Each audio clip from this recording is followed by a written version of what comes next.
Well, hello, folks. This is Dave T once again here for the Country Place. Have I got a special gentleman for you? Folks, this gentleman just has the kindest heart, and sometimes I just notice the most thoughtful things that he does for other people. So, without any further ado, folks, let's welcome Steve. Steve, you've got the microphone. Tell everybody hello for us. Hello, I'm Steve W.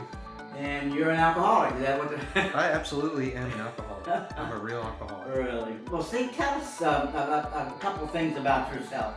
Where did you begin? Where did you start in your life?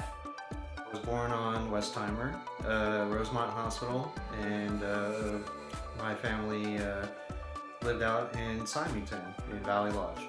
Oh, that's that country, the Symington Rodeo area. Is that right? Yeah, I lived right behind the rodeo, the Roundup Rodeo. Were you ever involved in that rodeo scene? I had never seen the inside of that building. I just knew that like when the school bus passed that building, I knew I was getting close to home because school was all the way out in Fulshire, and then Rosenberg, and so each way was like an hour, something like that. It was a real pain. Can I curse on this? Of course. Okay. This It was is the BFE, real yeah. Steve. Yeah. Well, tell us that when you were born in what year?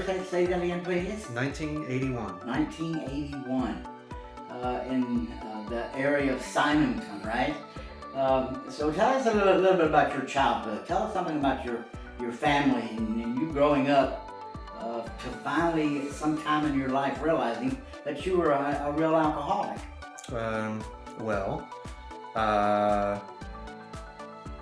My dad, so we lived all the way out in Symington, which is back then it was, I guess Fulshire's all developed and everything now, and so it is real crazy to me to think about, but Symington is still out there past, if you go down 1093, Westheimer turns into 1093 and it goes all the way the hell out there.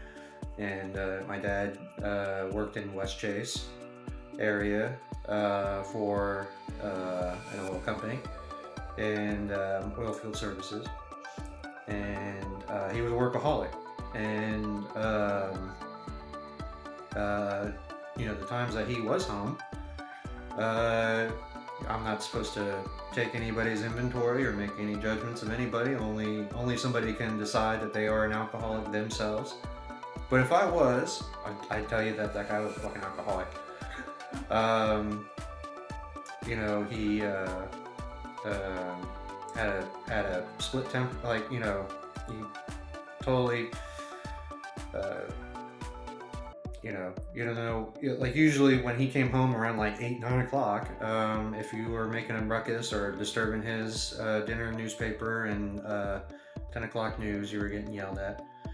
And getting yelled at on the weekends for not being as good out, helping him outside, because he used to be a carpenter when he was young. So he was really good at fixing shit around the house, and he liked being outside, mowing the lawn and everything else like that. Meanwhile, my mom was, she did a whole bunch of stuff before she had me, but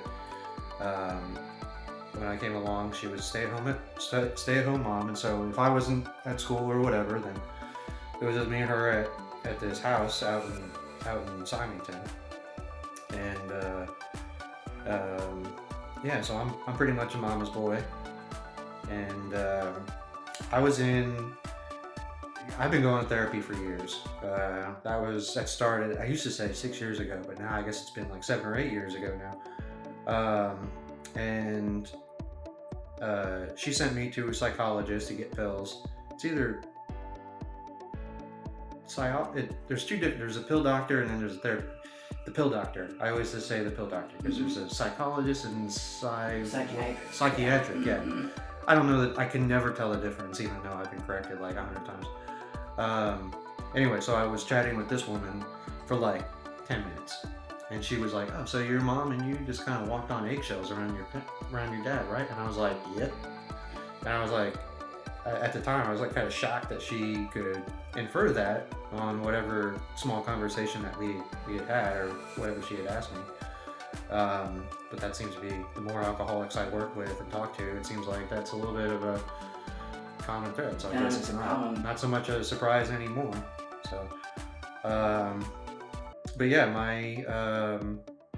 my dad's on weekends it was beer, and he used to like Michelob, because 40 years ago, Michelob came out with those bottles that looked like a lava lamp or whatever, you know, and they were like, that was like fucking fancy, right?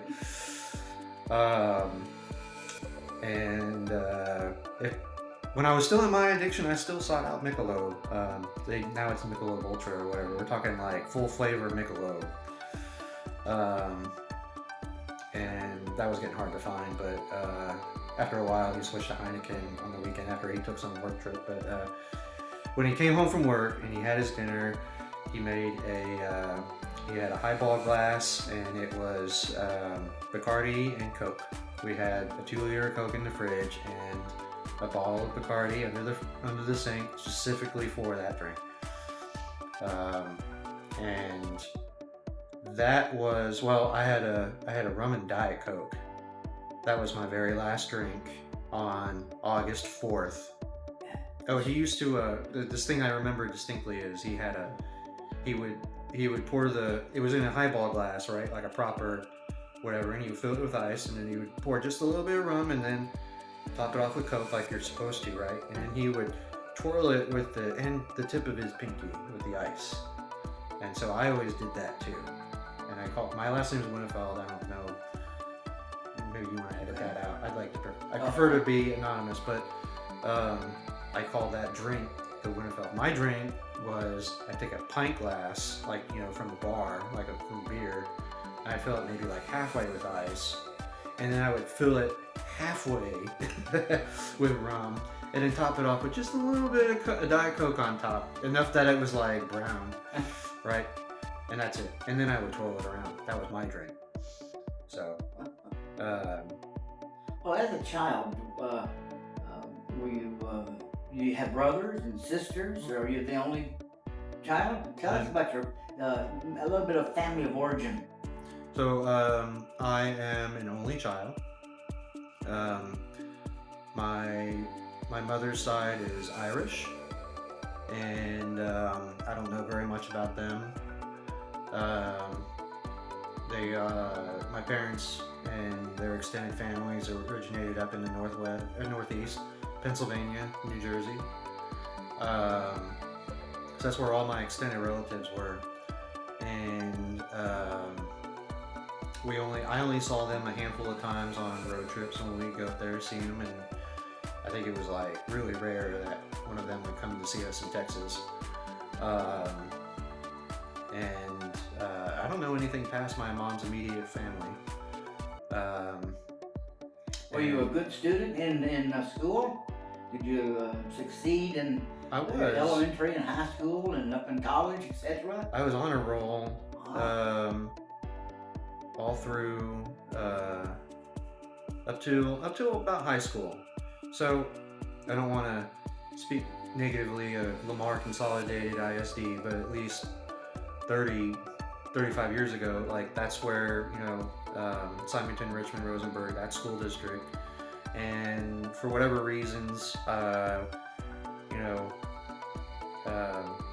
it's not something that I was paying attention to, but I mean, the quality of schooling, I don't know, or whatever, but I mean, I was like on a roll all the time. And I remember the first time I got like a C+ or something, I was like freaking the fuck out. And then when I was 14, 15, we moved to Katy, and I started going to Katy ISD to Taylor, James E. Taylor on Kingsland, and I was like dead middle of the road of my high school class. It was 666 graduating seniors, and I was like 333. So, yeah, I think by the time I was a teenager, I was like, you know, started putting in the minimal amount of effort into that, you know, and I was having more fun. I met more when we moved to Katy. I met more people, more, you know, I felt like I had more peers, and tried to do some social stuff. And I got a job at the Randalls on Mason Road, and I was bagging groceries. And I'll tell you the fun fact about me is that I was such a good grocery bagger at Randall's. And this is like when you had paper bags and you helped people out to their car and put the bags in their trunk. Real customer service. Right. I was so good at that. Randall's had a grocery bagging competition for all of the Randall's stores on the west side of Houston. And my Randall's store sent 3 Sackers. And you might ask, like, how did I compete? Or, you know, David, I didn't compete. I coached the team.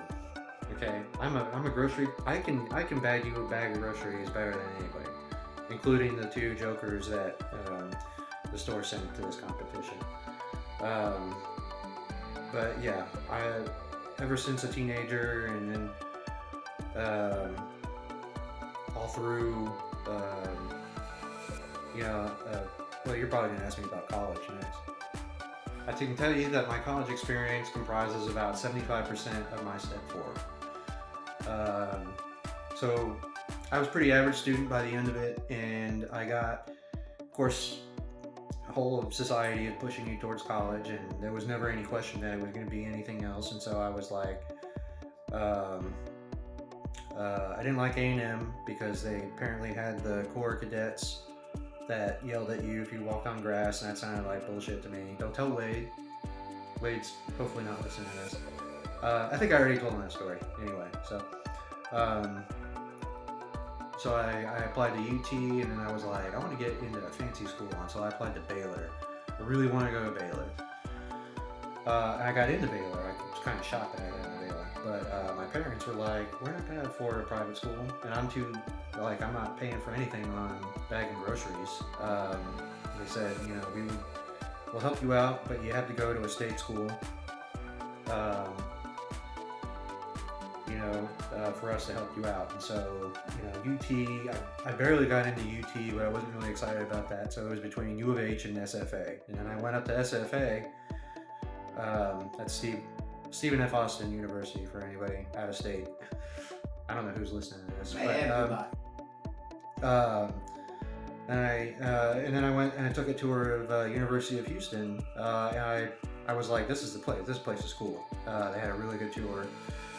Which was kind of odd at the time because, 25 years ago, U of H was not as prestigious, not prestigious at all, really. It was just a city college or whatever. Apparently, it's got more prestige. It's more of a research place now, and they've got all this. They got a better football team and all this other stuff. But 25 years ago, it was kind of a basic kind of place, but I really liked it, and it was local. My parents were paying for it, and they were like, you can go to U of H for 2 years and you can transfer to Baylor.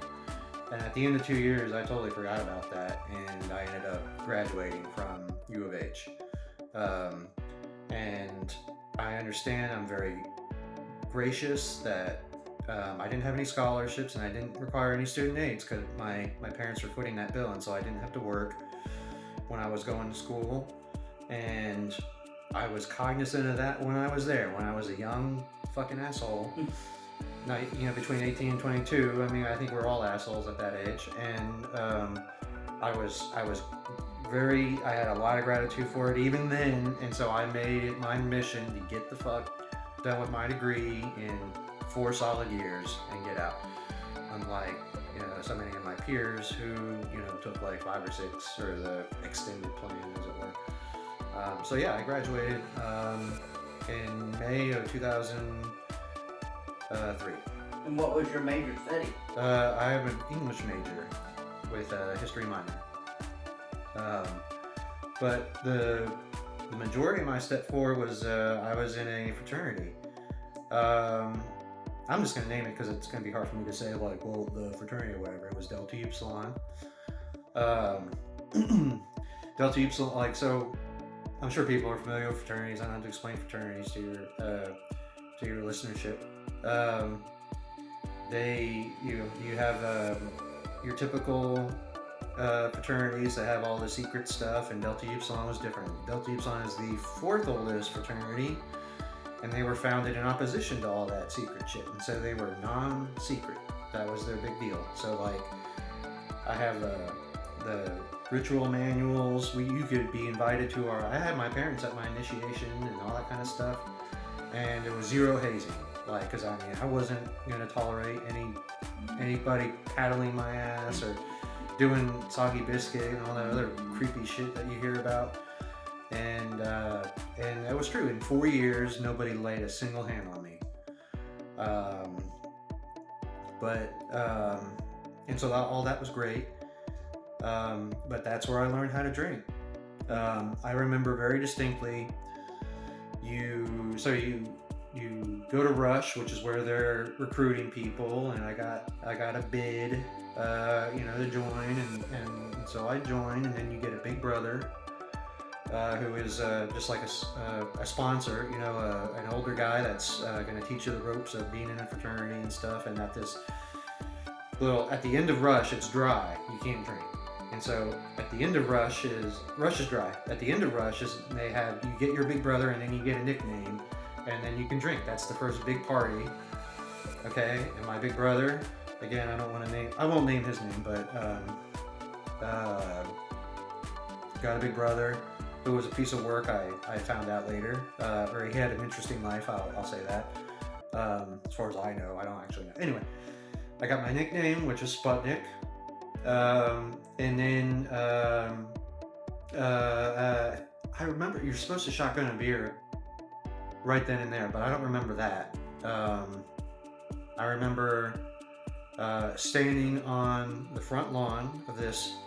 It wasn't quite Animal House, but it was like this clapped out 2-story house on Old Spanish Trail by U of H's campus, and I was standing on the front lawn, which is where we had our parties. And Brett, my big brother, handed me an ice cold can of Bud Light.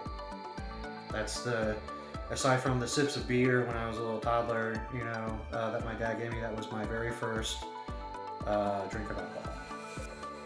And so, yeah. And so you get through college with evidently some negative things happened in your life, but you got through it, or the program helped you get through that. Maybe by working through it on the 4th step. I'm still working through it. Sure. Well, we all are. Well, I mean, I called you a couple weeks ago about, a little bit of lingering stuff, which is like at the tail end of that experience. But, I wrote, for a 4th step, everybody's got these charts or whatever, like these Excel sheets. And even Bill's got the example in the book where you do this and this. David, I wrote like a 20-page, 25-page story, and I just wrote it longhand in a story format, and I made sure to, do the things in the chart, right? Like, what am I angry about, and how am I responsible? But I didn't put it in that chart format. Again, the rules don't apply to me because I'm an alcoholic, and even my sponsor was mad about that, but I told him to go pound sand. And I did my 5th step with him. Dude, it took like 3-4 hours or whatever, and he was getting tired. We were at a restaurant, he was asking for a check. He's like, I got it. Which, everybody has different experiences with every step. So that was my experience, but it did help a lot, I think. It brought me here. And so now in your Alcoholics Anonymous life, you started what? You just loved AA in the beginning? What was your first impressions about Alcoholics Anonymous? Well, I was drinking, people say they were just having fun in college or whatever, but I was drinking I was drinking above average. I wasn't a big binge drinker, I never was, but, when there was a party going on or whatever, or just hanging out with other, fraternity members, man, fucking drink. When I got out, it was just a daily thing, every day after work at home. And it was kind of like, I'm an adult. Alcohol is the adult beverage. I'm, only a kid would just drink Coke, there gotta be something in there. you know, and and then I started going to therapy because I was depressed. I've dealt with depression, probably down back to my childhood, of course, my entire life. And I was going to my therapist, Janet, and I'm totally open with any kind of doctor or professional. And I told her about all my drinking and stuff. I was honest about it, and she was like, I expressed a desire to stop, or again, drink like a normal person. We've all said that, right? And she's like, well, why don't you try out AA or whatever? And I had heard about AA like anybody else, and you'd see it in movies and TV shows. And Richard Lewis, I think of when I think about my impressions of that at the time. I think about the movie Fight Club, where they have all those recovery meetings in the beginning. And so I had that impression that it was like some dingy ass basement full of smoke and people like Meatloaf and crying and hugging and all this kind of shit. And I was like, I don't know if that's for me. But Janet told me you should check out AA. And so I go online and I see, I remember looking at the steps, and then, I see God, and I'm like, fuck that. And because I understood it to be in churches, in church basements and stuff like that, I really think that I really thought it was like some kind of Catholic conspiracy. And to be honest with you, I was better than that. I was better than that program. I was better than any of the people in that program. That's the attitude I had. I have the power to stop this going through some weird church cult. That's not how to do it. There's got to be some science or some shit. Or I need to crank up my willpower and then I'll be a normal person again. Or constantly redefining my definition of normal to include whatever the fuck I was doing. Share some more how it became an awareness to you of maybe the spiritual experience of an educational matter. Is that what I'm hearing? Well, through the steps, of course. Again, so when I got to rehab, I Googled when I wanted to stop drinking, when my anxiety and depression and the understanding that there was no way for me to stop, short of, I needed to be locked down. I needed somebody there to physically restrain me. And so I was like, Googling, I don't even know what the fuck I was Googling, but I really wanted a van full of people to show up at my front door. Again, I want people to do things for me. I don't want them to drive to me, right? Put me on a gurney, strap me down, and take me away, and put me in a room. And I didn't know what that looked like. I didn't know. I just thought that was the end. And somehow I found, because that was the only way I was going to stop drinking. I was like, dude,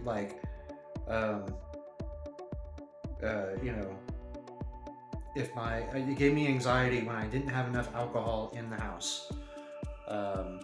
They say normal drinkers know when the liquor store closes, and alcoholics know when the liquor store opens. And I was definitely afraid of Sunday, because there's no fucking way that I was going to wait till noon. And so Friday, Saturday, I made sure I had, at least a couple handles and a 24-pack of beer in my fridge ready to go for the weekend.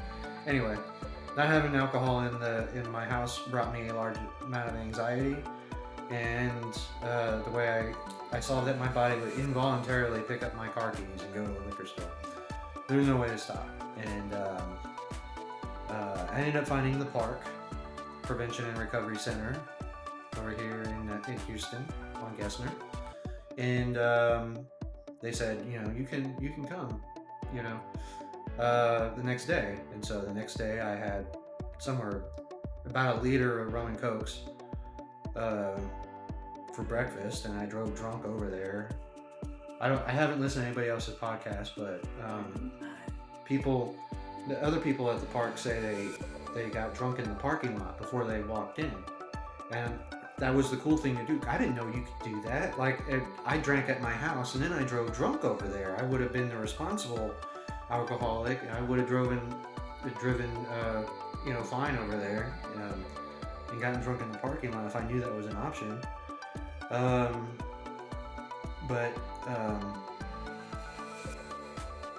You go in there, and I didn't have any expectations whatsoever. I didn't know what this place was like. I didn't know what a rehab was or anything like that. And you go in there, and they make you change into scrubs, and they hand you a notebook and a big book, and they kick you in there, and they give you phenobarbital to help you sleep the first night so you don't go into a seizure and all this kind of other stuff. And so I was like zonked out. I was drunk through the first half of the day, and then I think I was passed out early on in that night. But the next day it kind of dawns on me they have us sitting in groups, and they've got 12 steps on the wall, and I got this book in my hands, and I'm like, what is all this shit? And my very first meeting at the park was a 12-step meeting on a Monday, and that's when our friend Joel volunteers his time to run a 12-step meeting at the park at 7 o'clock on Monday nights. And I don't remember very much about the meeting, except that he said he had 4 months at the time. And I was like, this place is charging my insurance $1,000 a day. I'm not getting to see, there's no fucking doctors here. These, medical professionals. They got some bum with 4 months coming in here to talk. He's qualified to talk to us. Anyway, that man gave me my desire chip, and all I knew it was the silver AA coin, and it was mine. And I earned one. I thought because I had stayed sober for 24 hours at that point, I thought that's what it was for. I didn't understand the commitment, the outward sign of an inward commitment. I came to believe that, and that's how I learned about AA. And I tell patients this all the time because I work with patients now.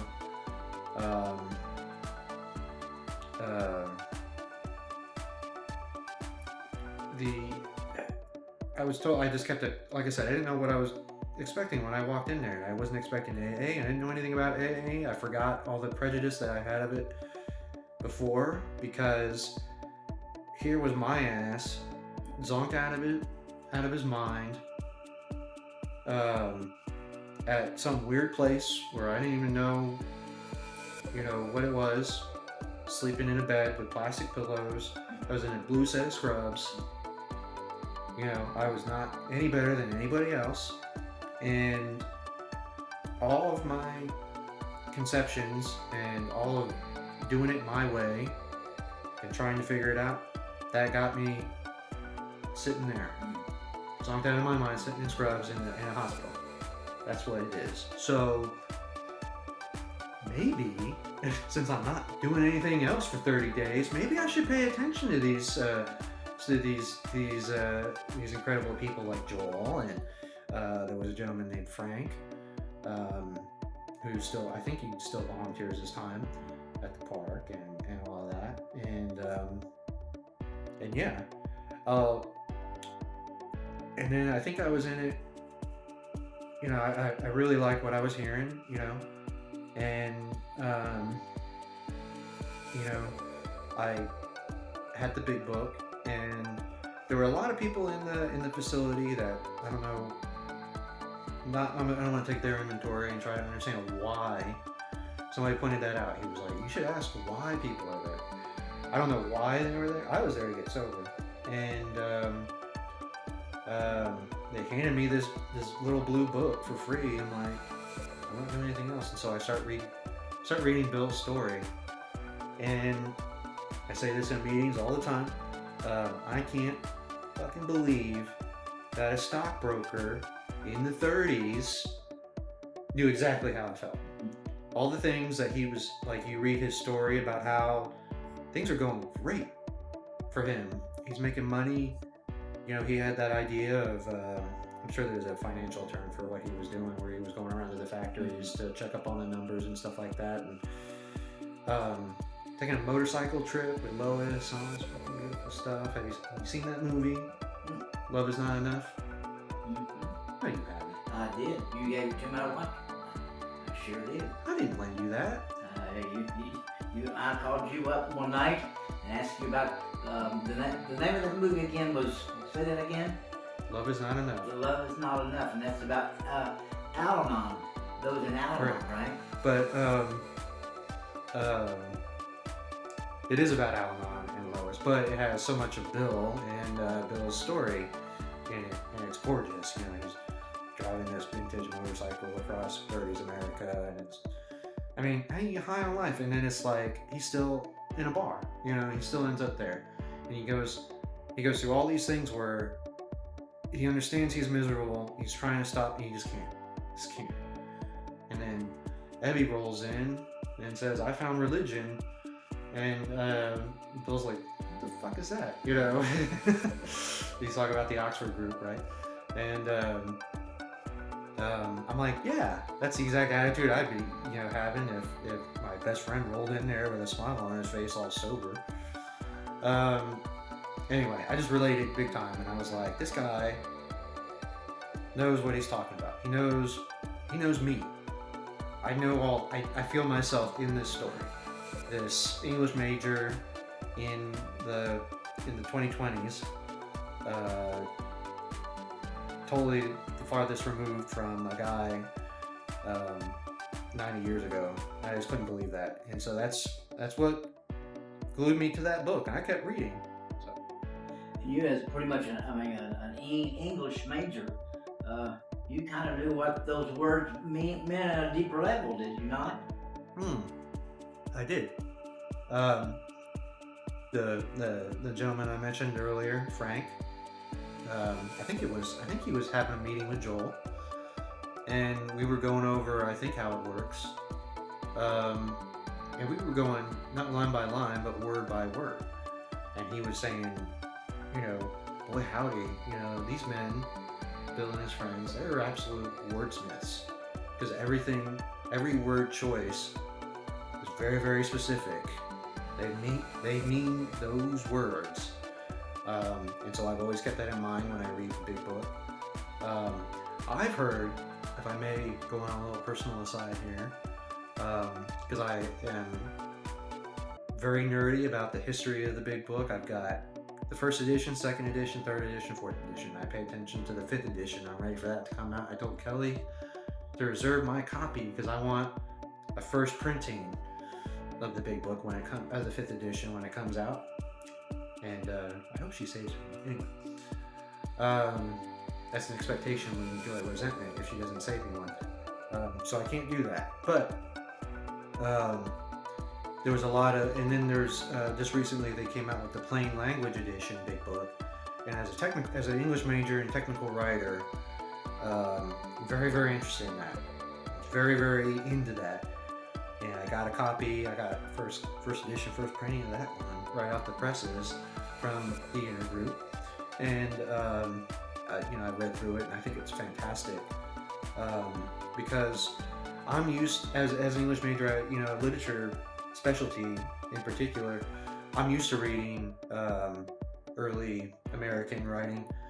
I'm talking like usually from the 1800s. I'm talking Hawthorne and a couple other Steinbeck's about contemporary for Bill, who happens to be one of my favorite American writers. And so Bill's language and all those quote unquote fancy words, that read very natural to me. Like I understood exactly what he was saying and everything like that, but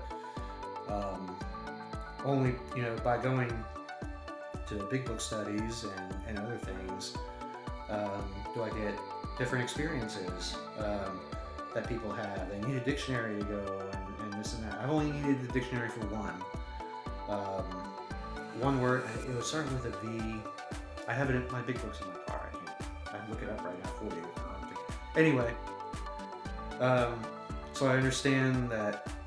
Uh, and then I was looking online at the chatter of the plain language, and people were talking about how Bill isn't the greatest of writers. I disagree. I think he was a very good writer. He writes in a very conversational style. So he's not writing a novel, right? It's not a formal text. He's having a conversation with you.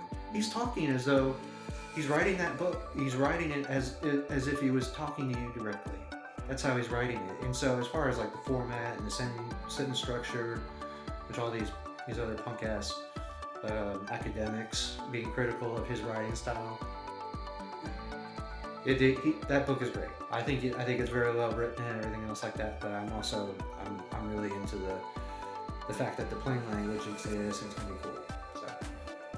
So with all this experience that you've had, Stephen, with growing up the way that you had grown up with the family, and then in the college, and the drinking in the college, now in Alcoholics Anonymous, for that person out there that's listening to your words very intently, what would you tell that person? What experience, strength, and hope could you pass on to that person? Expectations lead to resentments. My sponsor told me that. I think about that almost every day. You absolutely have to have an open mind and absolute honesty. That's how it works. We read it every day, 3 times a day in the Cypress group, or in front of every meeting. This program had me. I consider myself a very reflective person. You know, I was in therapy, and I felt very honest with myself. And it's Mia. Have you interviewed Miss Mia? You're doing fine. You know, but at the end of, you know, going through steps 4, 5, 6, and 7, man, it had my head in a twist. Like, am I being honest about being honest with myself? You know, there goes that level, right? But if you have any expectations of what you do, like what it's like to walk in that room, and you think you're going to get this out of it, this, and this, you're going to end up, you just want to drink like a normal person, or this and that. Don't have any of that. Just walk in there, and you know, and then it takes honesty. You know,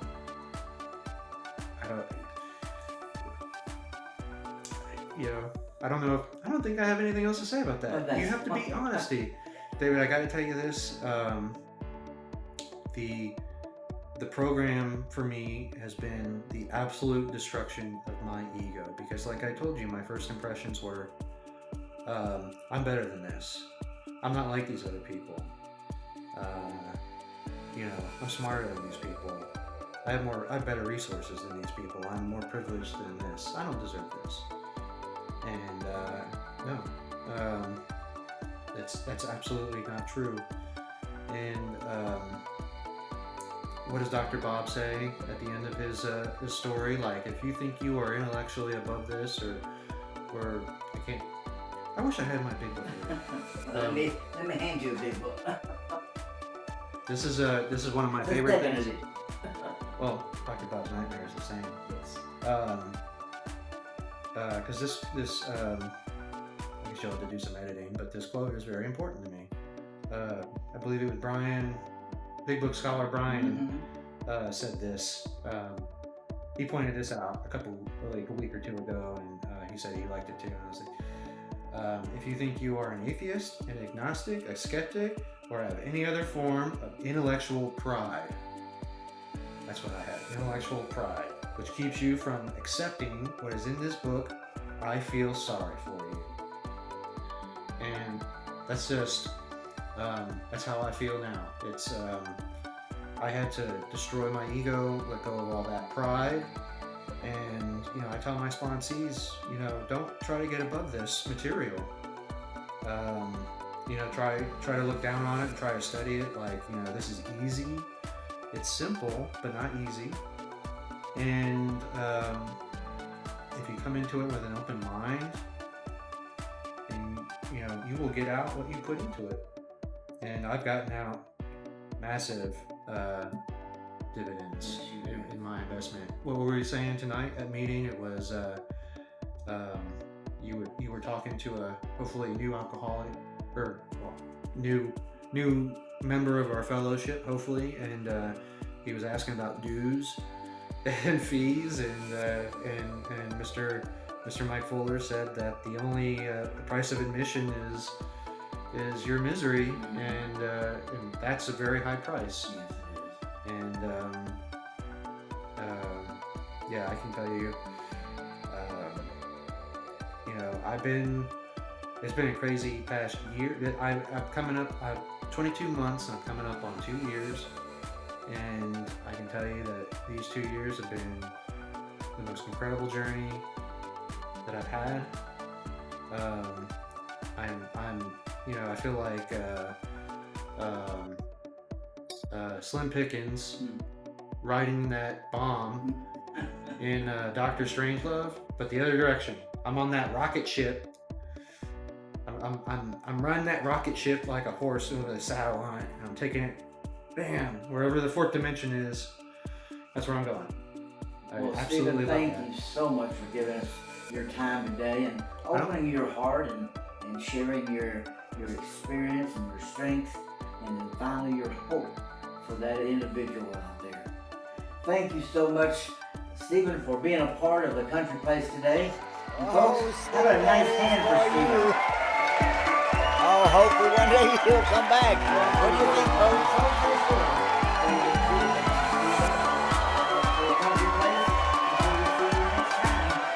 Very well. Bye-bye